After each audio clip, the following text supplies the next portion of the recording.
Dear student, आप लोगों के लिए आज फिर से मैं 11th का अध्याय जो है 13 यानी क्लास 11th का अध्याय मतलब एक्सरसाइज मतलब 13 बायोलॉजी और बायोलॉजी वाला बायोलॉजी लेकर आए हैं।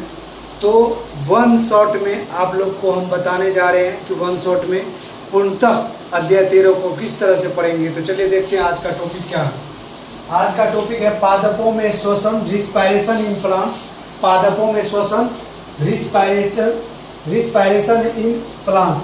श्वसन के मुख्य स्थान यानी ट्रिक से हम देखेंगे। ट्रिक कर रहा है ग्लाइको बाहर, क्रेब्स अंदर, इट्स झिल्ली पर। ग्लाइको बाहर, क्रेब्स अंदर, इट्स झिल्ली पर। ग्लाइको से हो गया ग्लाइकोलाइसिस, साइटोप्लाज्म कोशिका द्रव होता है। ग्लाइकोलाइसिस में साइटोप्लाज्म होता है, कोशिका द्रव होता है। कर्व साइकिल्स, माइटोकॉन्ड्रियल मैट्रिक्स होता है, मतलब कर्व साइकिल में माइटोकॉन्ड्रियल और मैट्रिक्स उपस्थित होते हैं। ईटीएस मतलब इनर माइटोकॉन्ड्रियल मेम्ब्रेन होता है, किसमें? ईटीएस में। अब ग्लाइकोलाइसिस का एक अंतिम उत्पाद कैसे है, ट्रिक से देखेंगे। ट्रिक कर रहा है कि ग्लूकोज पीस कर पायरुवेट बना। ग्लूकोज पीस कर क्या बना? पायरुवेट बना। ग्लूकोज पीस कर पायरुवेट बना, मतलब ग्लूकोज पीस कर पायरुवेट मतलब टूवेट बना, मतलब ग्लूकोज 2 पायरुविक अम्ल पायरुवेट बना, मतलब ग्लूकोज से 2 पायरुविक अम्ल और पायरुवेट बना। नेक्स्ट है वायवीय और अवायवीय श्वसन का ट्रिक्स। ट्रिक से देखेंगे वायवीय और अवायवीय श्वसन को। ट्रिक से हम देखेंगे कि ट्रिक क्या कर रहा है। वायवीय है तो अवायवीय, वायु नहीं तो अवायवीय, मतलब कह रहा है वायवीय है तो वायवीय, वायु नहीं है तो वायवीय, मतलब वायवीय से वायवीय श्वसन हो गया O2 की उपस्थिति में। अवायवीय से श्वसन से O2 की अनुपस्थिति में, मतलब वायवीय श्वसन से O2 के उपस्थिति में, मतलब वायवीय श्वसन में O2 प्रेजेंट रहेगा तो उसके संदर्भ में कार्य होगा। और वायवीय श्वसन में O2 की अनुपस्थिति में, जब O2 अब्सेंट रहेगा तब उसके अनुपस्थिति में वर्क होगा। नेक्स्ट है ईस्ट में किण्वन। ईस्ट में किण्वन ट्रिक से याद रखेंगे, ईस्ट पीकर शराब बनाए। ईस्ट पीकर शराब बनाए, याद रखेंगे। ईस्ट किण्वन को कैसे याद रखेंगे? ईस्ट पीकर शराब बनाए, मतलब glucose ethanol plus CO2 plus ऊर्जा, मतलब एथेनॉल पिएगा, इथेनॉल अल्कोहल पिएगा, यानी मान के चलिए कोई व्यक्ति ग्लूकोज लिया तो ग्लूकोज को क्या किया, एक एथेनॉल फॉर्म में, जैसे मान चलिए एथेनॉल पिया और एथेनॉल में प्रेजेंट कार्बन, और उसके अंदर पीने के बाद एक अलग ही एनर्जी उत्पन्न होता है जो शराब कर रहा है कि ईस्ट पीकर शराब बनाए, मतलब शराब पीने के बाद इंसान के शरीर में अलग ही ऊर्जा देखने को मिलता है। नेक्स्ट टॉपिक है कि मांसपेशियों में अवायवीय श्वसन। अवायवीय श्वसन ट्रिक से याद रखेंगे, मसल से मेहनत लैक्टिक अम्ल, मसल से मेहनत लैक्टिक अम्ल की आहट, मतलब मसल से मेहनत लैक्टिक अम्ल की आहट।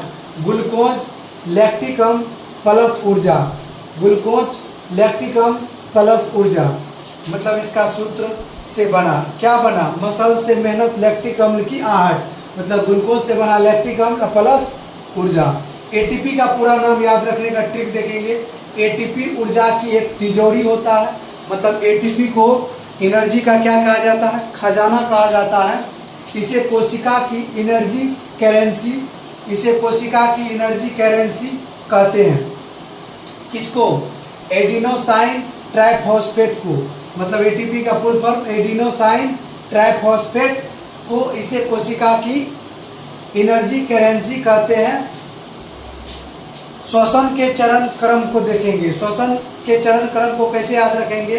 Glycolic Krebs ETS, glycolic Krebs ETS, मतलब ग्लाइको से ग्लाइकोलाइसिस, लिंक से लिंक रिएक्शन, क्रेब से क्रेब साइकिल, E से इलेक्ट्रॉन, T से ट्रांसपोर्ट और E से सिस्टम, मतलब S से सिस्टम, E से इलेक्ट्रॉन, T से ट्रांसपोर्ट, S से सिस्टम, ETC का फुल फॉर्म हुआ।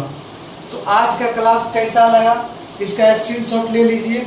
थोड़ा गला में प्रॉब्लम रहने की वजह से मैं आप लोग को दोबारा तिबारा नहीं हम दोहराए हैं, और इसका स्क्रीनशॉट लेके अपने कॉपी में ज़रूर लिखिए। और 2027 के लिए BBI इम्पोर्टेंट को से एकदम मेहनत करी, मेहनत से लड़िए और एग्ज़ाम में जाके जलवा करना है। तो आज के लिए इतना ही। आप स्क्रीनशॉट बोर्ड का ले लीजिए, आपसे दोबारा रिक्वेस्ट है, और उसके बाद अपने कॉपी में लाल पेन ब्लू हरा करके सजा के लिखिए। और बायोलॉजी वाला आपके लिए 2027 नहीं, जब तक आप लोग का साथ रहेगा तब तक हम रहेंगे, और आप लोग को लगातार मैं अपना जीवन का हर बहुमूल्य टाइम आप लोग को देते रहेंगे और आसान तरीक़ा से देते रहेंगे। अगर मेरे से कोई मिस्टेक होता है तो कमेंट में ज़रूर लिखिए, आप लोग से राय है। और कोई ऐसे बात से आपको खेद हो तो माफ़ करिएगा, और ज़रूर पढ़ाई पे फोकस करिए, क्योंकि हर माँ बाप की आशा होती है कि अपने बच्चे को कामयाब अपने जीते ज़िंदगी देखने का। इसीलिए कहा गया है कि अपने हौसलों को मत हारने दो, क्योंकि जब आपकी जो एक खजाना, जैसे आप ATP का खजाना देखे थे, ATP का एनर्जी करेंसी देखे थे, उसी प्रकार हम लोग का माँ बाप भी एक खजाना है, जिसमें से लेकर हम लोग अभी तो बहुत कुछ खर्च कर दिए हैं, मगर उस खजाना को फिर माँ बाप के जीते ज़िंदगी भर के दिखाना अपने माँ बाप को, ये बहुत अपने आप में गौरवान्वित होता है, बहुत बड़ा गौरवान्वित होता है। तो आज के लिए इतना ही। जय हिंद, जय भारत। नेक्स्ट वीडियो में मिलते हैं।